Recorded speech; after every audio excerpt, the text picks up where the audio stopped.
I'm Jay and this is Silent Bob. No, that's not right. Yeah. I'm Drew, Mario. Welcome back to MR Unlimited. We are on part 2 of our Honda TRX 450 build.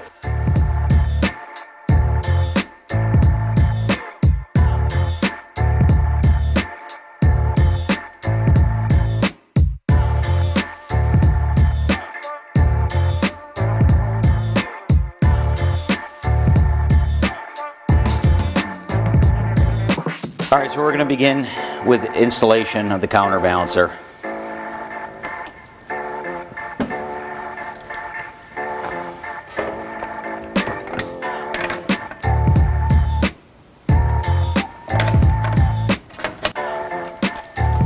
It's keyed and can only be installed one way.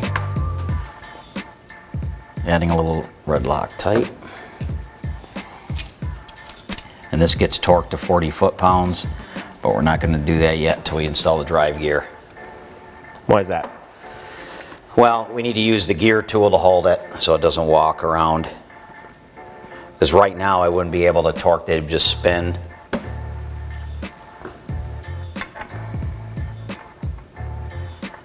Installing this primary drive gear, wanting to make sure we don't push the seal or damage the seal. There's 2 dots, 1 dot on the primary gear, 1 on the counterbalancer that need to line up.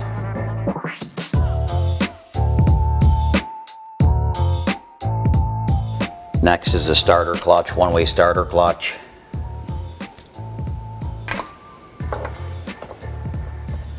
This is also keyed to only go on one way. I also put a little red Loctite on this primary drive bolt. Now which dots are you lining up here? You've got a dot on that and then there. This dot just signifies a flat spot where the primary drive slides onto. But this dot, we're not concerned really with any dot here other than that flat spot. The dots that you're concerned with are the primary drive there, yeah, and then the counterbalancer. All right, so that flat spot with that dot right in the middle. I'm just gonna spin this in by hand. We're gonna tighten and torque these in 1 second here. We're gonna install electric start drive gear.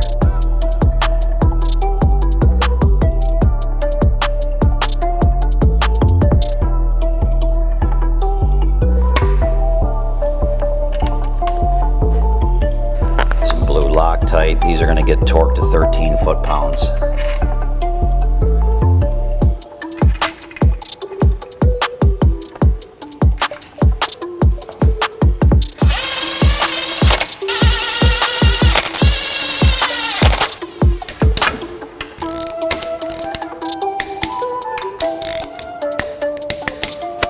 This starter idler gear normally has a washer and snap ring, but it's very common for these gears to twist and cause an issue with the electric start. So I remove that and TIG weld them together so that doesn't happen. So it's a custom MR Unlimited part? Yes. Well, stock part, just modified. Okay, now we're going to get on the torquing both of these. It's a Honda specialty tool. This gets torqued to 40 foot-pounds.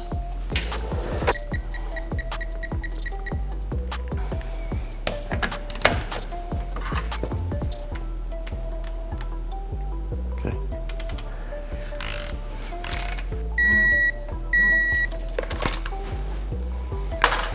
Next, we're going to be torquing the primary drive bolt 80 foot-pounds.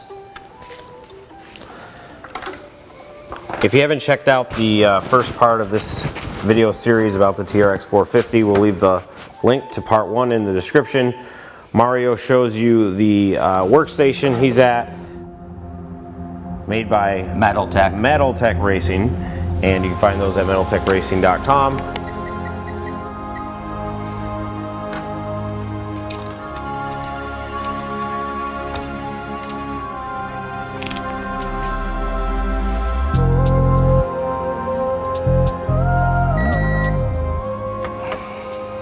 Now we're on to assembling the shift components for the shift drum. Very small spring in there. Very small spring and button. How many of those have you lost over the years? Quite a few. The shift pawl is this rectangular piece, and these have to go on a particular way. You can see that the notch that's in it, there are two different ones, and you have to make sure that the notch faces the button. Perfect.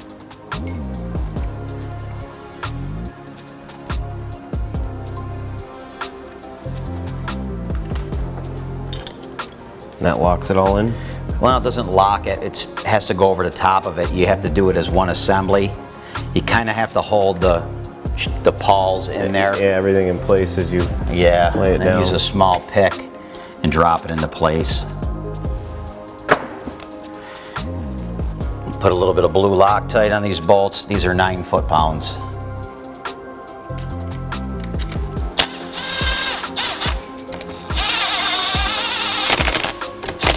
A lot of things turning off that crank, huh? Yeah, quite a bit going on. The clutch basket drives the primary gear, which then it translates from this primary gear straight through into the other primary gear that drives the counterbalancer as well. Next, we'll be installing the shift shaft.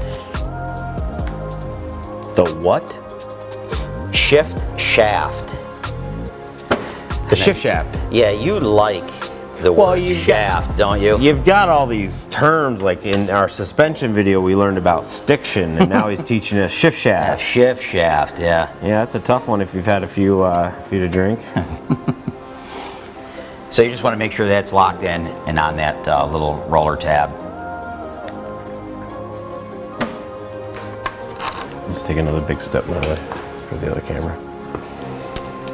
One thing to mention, if this was a kickstart engine, not electric start, this bolt right here has to be in. If that bolt is not in, transmission oil, because the engine and the transmission are separated, the engine oil will get sucked through that hole and burn into the engine. So you're only putting in a bolt to block the flow? Correct. It's only on kickstart models. Because the Electric start. cases are the same. Correct. So clutch basket. That is a beautiful Washer. basket. Now, does that go on a certain, or you just slide it on the spline? That's not keyed. No, it's not keyed. It's actually riding on the roller bearing. What is keyed is this inner hub that we're going to be installing next. Then we put our lock tab. The lock tab needs to go onto these little fingers, or the fingers need to go onto the boss. Washer and nut. We're going to be torquing this after we install the clutch plates. This too, with the Hinson setup, we removed, in normal situations, there is a narrower fiber and they put 2 washers in there. They call them a judder spring. We removed that and put a full-size plate in. All right, we're going to be installing the clutch plates, but first we need to torque the inner hub. This is our clutch holding tool. I'm going to get this set up here on the basket, or excuse me, inner hub. This nut gets torqued to 80 foot-pounds.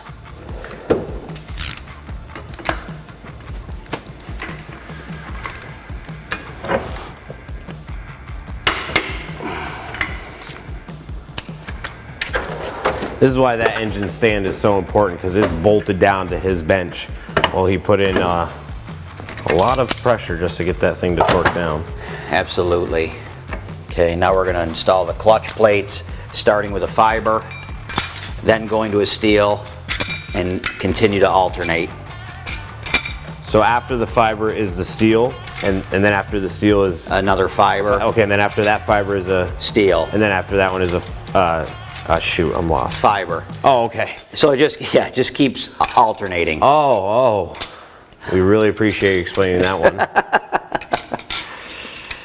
When we're all old and gray, well, I'm gray now, but anywho, we can all look at this and laugh and so on and so forth. And he's got a birthday coming up, and this video is probably coming out right around his birthday, so wish him a happy birthday in the comments.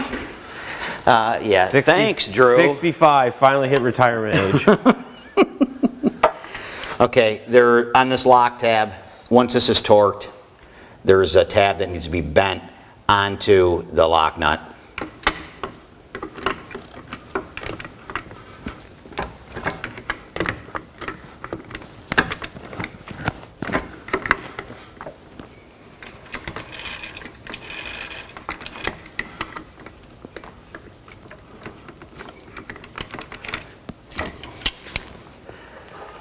We need to install the clutch arm. This is what the cable attaches to actuate the clutch. I'm assuming that spring gets lined right up in a... Yeah, there's a little pocket for the tang to go down and around. Let me get around this side to show them. Okay. Install the push rod.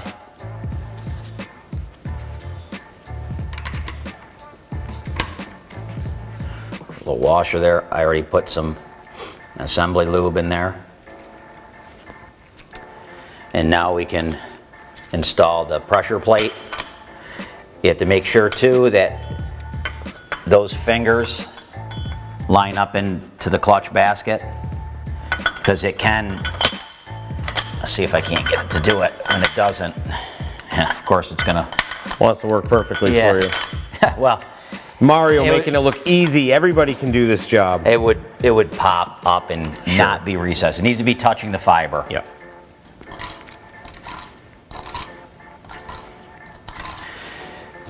Installing the clutch bolts for the springs. These also get torqued to 9 foot-pounds. You do not want to over torque these. If you break one off, it's not fun getting out. I have the drill set on the lowest torque setting. And I hear you're not even letting it bottom out. That was the first one you let bottom out. Yeah. I'll go back around and get it. This won't even put it to 5 foot-pounds. Yeah.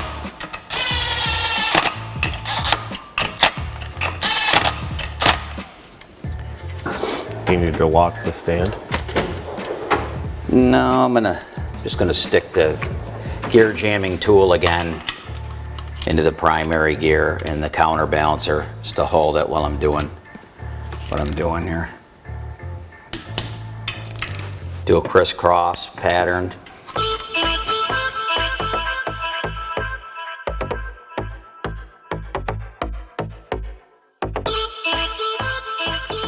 That concludes the assembly of the right side clutch area.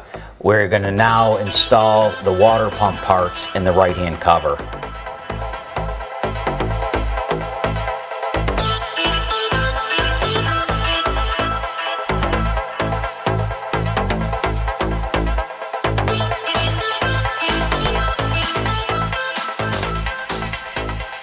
We're moving on to the right-hand cover. Mario's about to install the water pump and all that goes with it. So we're going to get started here on the back side.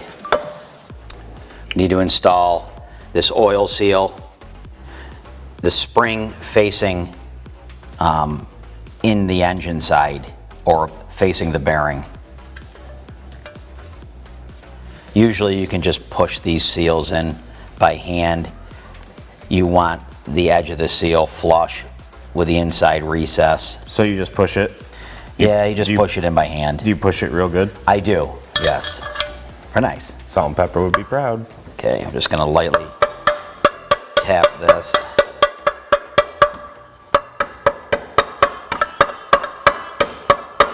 This can only go in so far. It'll be about flush with the cover. Now we're going to go after installing the mechanical seal. There's 2 parts to this. First is the bigger section. It's spring loaded. That's going to be installed into the cover. I made this little homemade tool. It's recessed so it can go over top of the mechanical seal without damaging it. And you just tap it into place. Yeah.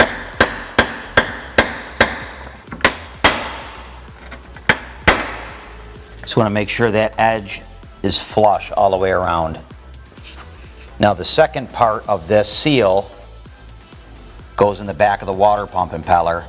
The white part facing out, that's what's going to spin and ride on the mechanical seal, like this. We need to install the cover though, once we push the impeller shaft in order to torque the impeller.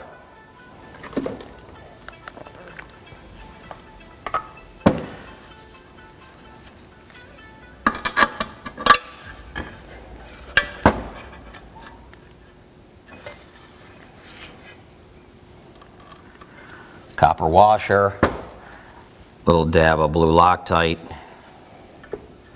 This gets torqued to 9 foot-pounds.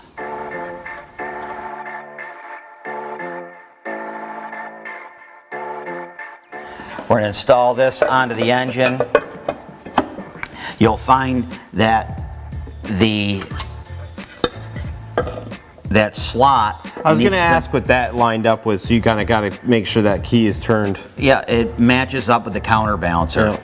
So what ends up transpiring, Oh, what would drop there? that was the shaft for the idler gear for the electric Oh, start. it just stuck when you. Yep. Okay. So now, when we install this cover, it's not going to sit right on there. So sometimes what you have to do is rotate the impeller and it will lock onto the counterbalancer. So just rotate it to get it to sit on there? Yes, rotate. Yeah, I know, you like rotating. Well, I've been thrusting this whole time. It's probably why all my stuff's banged up and broken. Okay. All right, so that's sitting flush on there. I want to get a couple of screws in this cover so it won't try to push away when we go to torque it. Now what are you using for Kyle's engine? We're using a nickel-plated bolt kit. Found at? Fast Metric is the name of the place. Spec Bolt also has these very similar kits.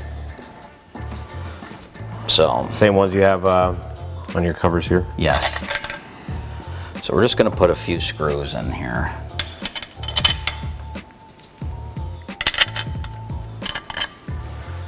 There's different lengths. The easiest thing to do is when you pull them out to, get a piece of cardboard and stick the bolts in if you're unsure. But there is tells on the case, shorter Yes. pockets for each one. There's different, you can tell. Obviously you don't want to force anything in. It'll stop if it's too long. All right.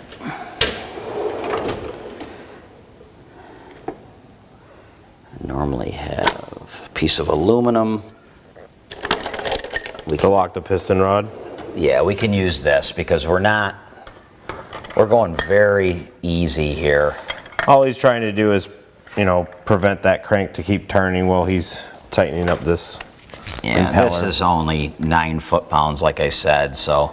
You guys don't want to go crazy with this because you could damage your surfaces up here. You could damage the surface up there. You don't want to over-tighten that. You'll split that hex nut on the impeller.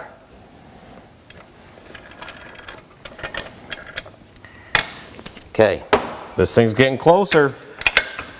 we're going to put the remainder of the screws in here.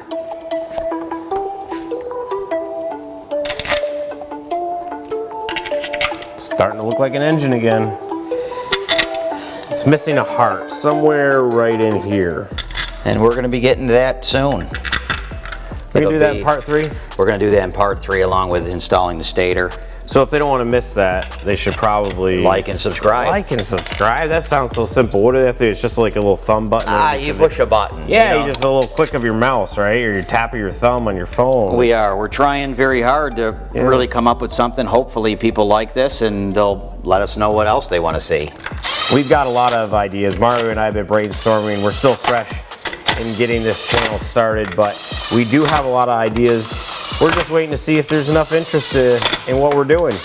Yeah, we have some little crazy projects that we've been, I know this is more of the service end of things that I wanted to get started with and show some content, but we're going to be getting into a couple of few cool projects here soon. Hopefully everybody will like that. And for the most part, we have been showing you service tips. We're now on to an engine build tip. But we are interested in doing a few custom projects. Just not going to reveal those until a later time. Yep, but it should be something fun for everybody. Yeah, you're going to want to tune in and catch a glimpse of what we've got planned. These case bolts are also 9 foot-pounds. Refer to your service manual for all your torque specs. Mario has been doing this for many years and obviously has this information memorized. Yeah, most of it. Okay. So last, we're going to install the water pump cover. Just put a little bit of multi-purpose grease. This is a Bel-Ray, Maxima waterproof grease. I use a lot of their products. The old schoolers used Vaseline, didn't they? They did. I mean, I heard. I'm not that old, so I wouldn't know. Yeah, speak for yourself. Yeah. The bottom screw in this water pump cover needs to have the copper washer. Reasoning? This is where you would drain it. If you were removing antifreeze from the system when it was in the machine, you'd pull that bolt out, and that's how you drain it. There's an open cavity in the water pump cover that lets it come out. Gotcha.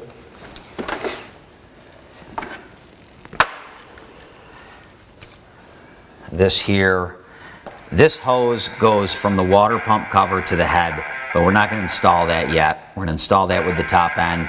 I want to do away with that worm drive clamp and use a squeeze Oetiker style.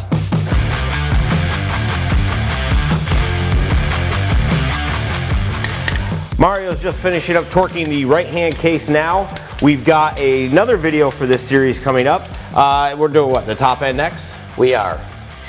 So we're going to install the piston, cylinder head. And then we're going to install the cam chain, put the cam in, make sure the valve clearance is correct. If it's not, we're going to adjust that and finish up the right side with the flywheel, put the stator cover on, and we're good to go. Get everything finished up on this engine and back to Kyle. Yeah, absolutely. All right, so if you guys don't want to miss out on that next video, be sure to hit that subscribe button. As always, we appreciate you guys watching. Thanks for tuning in.